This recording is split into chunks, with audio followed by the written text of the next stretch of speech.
¿Qué tal, chicos?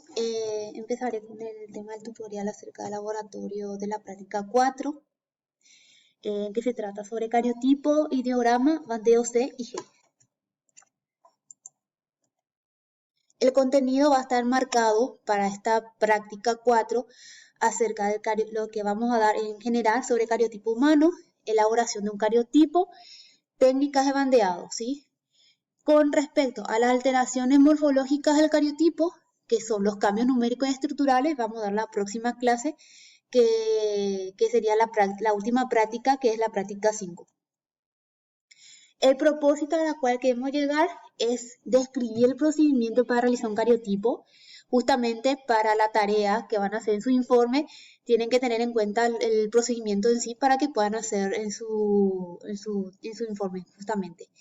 Explicar la estructura de un cromosoma, que les voy a explicar, clasificar los cromosomas según su tamaño y posición del centrómero, también les voy a explicar, diferenciar las técnicas de bandeados cromosómicos, también hay muchísimas, pero vamos a dar y enfocarnos exclusivamente en el bandeo C y bandeo G.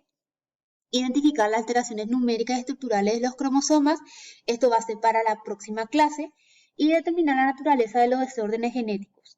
Ahora, con este y con la última, que es el favorecimiento del descubrimiento de anomalías, que está relacionado a los casos de no disyunción, con algunos tipos de complicaciones durante el entrecruzamiento, que serían el caso de síndrome de Turner, síndrome de mollido de gato, síndrome de Klinefelter, todo eso vamos a dar para la próxima clase. O sea, para esta tarea vamos a embarcar hasta diferenciar las técnicas del bandeado cromosómico, ¿sí? Ese sería el propósito general. Esto nada más para que sepan acerca de lo que es justamente acá en el slide menciona el tema de citogenética. ¿Por qué menciona el tema de citogenética? Porque toda esta rama en sí, a partir de esta práctica, está relacionado a la citogenética justamente, ¿sí? Lo que hace la genética es estudiar desde las células en sí. Y justamente acá hay una pequeña historia sobre la citogenética clásica y la citogenética molecular, que es la más avanzada, o sea, la más actual también. La citogenética clásica justamente inició en 1956, como ahí menciona en el slide, por estos dos científicos que son Tijot y Levan, y esto fue embarcando después hasta el 2002, ¿sí? Justamente con el conocimiento de la técnica molecular, ya que son las que en la actualidad también se utiliza. La clásica sigue siendo utilizado, ¿sí? Porque es justamente la que vamos a estudiar hoy. La citogenética molecular está relacionada, le voy a mencionar a grandes rasgos nada más, pero no vamos a embarcarnos a eso, ¿sí? Bueno, para ir adentrando, ¿qué es un cariotipo? Justamente acá le coloqué que el cariotipo es la imagen del complemento de cromosomas de un individuo que está ordenada por tamaño. Acá muestra una imagen y vemos que estos cromosomas están clasificadas según grupos y también vamos a ver que están diferenciadas según su tamaño. ¿Ves? Acá, por ejemplo, en este cromosoma 1 es mucho más grande que el cromosoma 18 que se encuentra en el grupo E, por ejemplo, ¿sí? También está ordenado por su longitud. Longitud significa según el tamaño de los brazos. Vamos a ver que los brazos P y Q son diferentes. Más adelante les voy a explicar.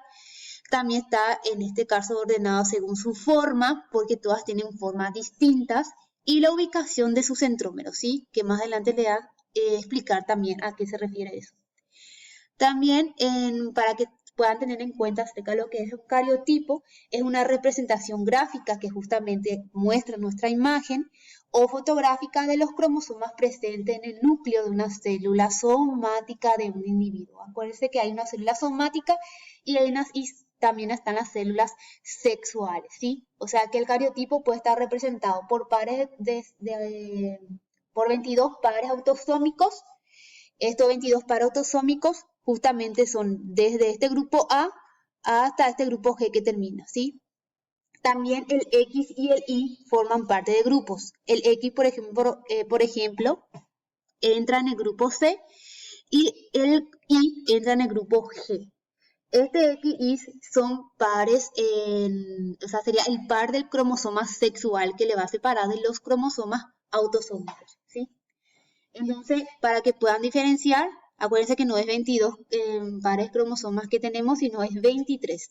22 pares son autosómicos y un par de ellas es cromosoma sexual, que es la que le va a diferenciar, en este caso, si es del sexo masculino o del sexo femenino. Acá, por ejemplo, le muestra un cariotipo, cómo nosotros podemos observar y diferenciar, por ejemplo, si es nene o nena o si tienen algún tipo de anomalía. Mayormente al cariotipo también se le denomina cariograma. Acá justamente le expliqué, están los acá por ejemplo muestra que está en portugués, pero autósomos significa autosómico, ¿sí? 22 pares son autosómicos. Y un par del cromosoma es sexual, que es XY. Esto en general constituye lo que es una constitución cromosómica, denominado cariotipo o también denominado cariograma, ¿sí? Esta parte es muy importante para que tengan en cuenta cuando le voy explicando, porque está relacionado justamente a la tarea que yo quiero que ustedes lleguen, ¿sí? Para el procedimiento de realización de un cariotipo, es decir, para llegar a esto que está aquí, en la observación a través de un microscopio, ¿verdad? En realidad en el microscopio vos no vas a observar de esta manera como está aquí. Esta ordenanza se realiza a través de un software, ¿sí? Lo que vos vas a ver en el microscopio es la fase, lo que vas a ver en el microscopio es la fase de la metafase que ustedes ya vieron en mitosis y en meiosis, ¿sí? Ya saben lo que es. Entonces, esto que está aquí representa la metafase y le voy a explicar por qué más adelante. Primeramente vamos a adentrarnos a lo que es la realización de un cariotipo. Como ven, ahí por ejemplo, en la imagen dice que acá se le punza con una jeringa o con un estilete, ¿verdad? Al individuo que se le va a hacer el estudio. Y es decir, quitando muestras de sangre periféricas o linfocitos o a través de médula ósea, que más adelante vamos a ver otras imágenes, para poder realizar la muestra. Acá, por ejemplo, dice que se añade colchicina y etcétera, ¿sí? Pero para tener en cuenta, primeramente, para preparar un cariotipo es necesario utilizar células somáticas. Acuérdense de eso. Utilizar células somáticas porque son diploides. Eso es muy importante para que tengan en cuenta.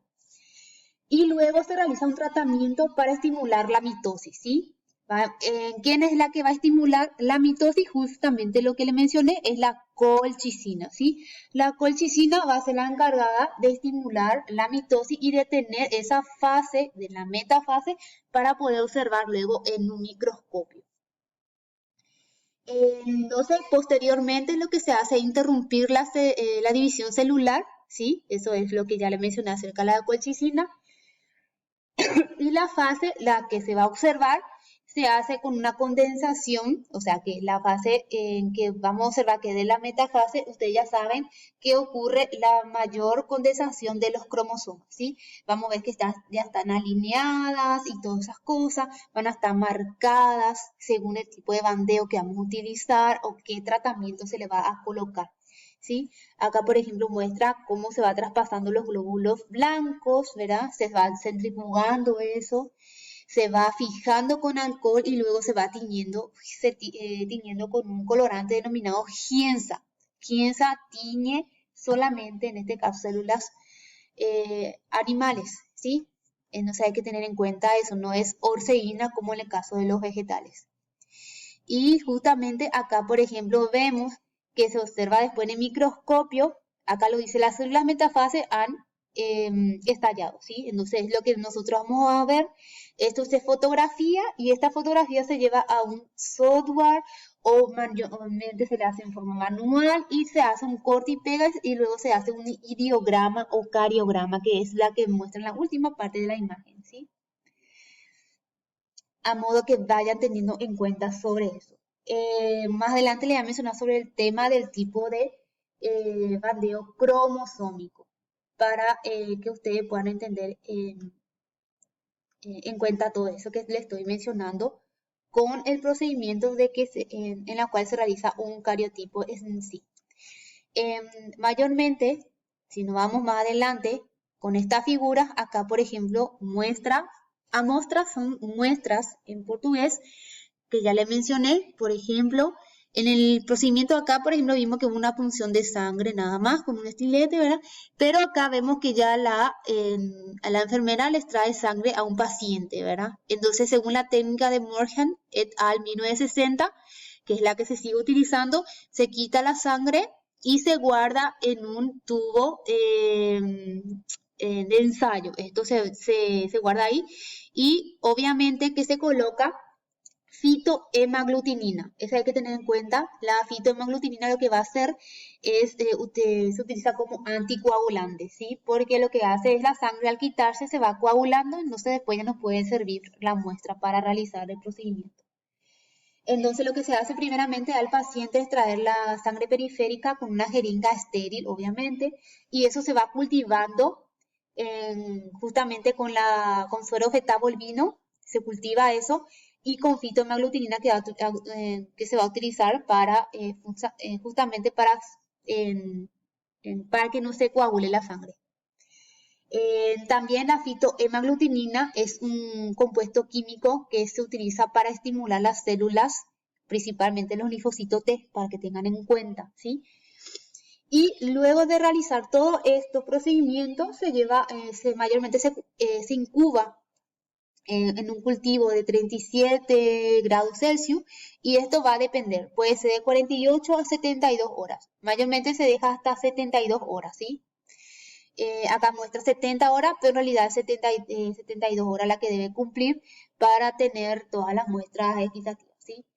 Luego de eso, cuando terminó el procedimiento de incubación del cultivo, se va a agregar la colchicina. Acuérdense que la colchicina, ya le había mencionado, va a actuar como para detener la fase del ciclo de la mitosis para poder nosotros observar la fase de la mitosis, justamente, ¿sí?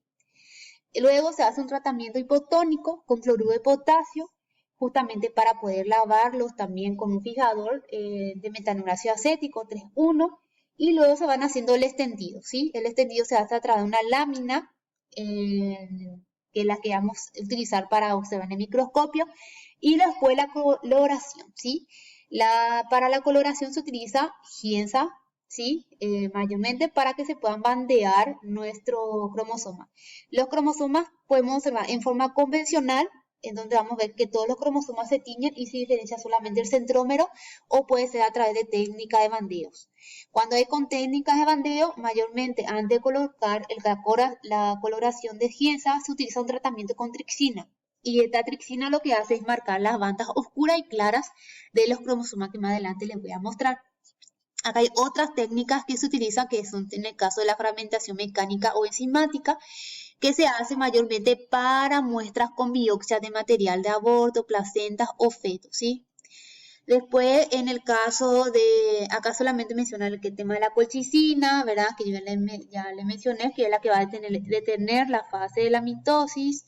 Acá, por ejemplo, menciona justamente que es la que va a impedir la formación del uso mitótico y acá nada más que muestra el suero fetal bovino que se utiliza como medio de enriquecimiento para la sangre periférica una vez que se extrae del paciente, ¿sí? Junto con la fitohemaglutinina.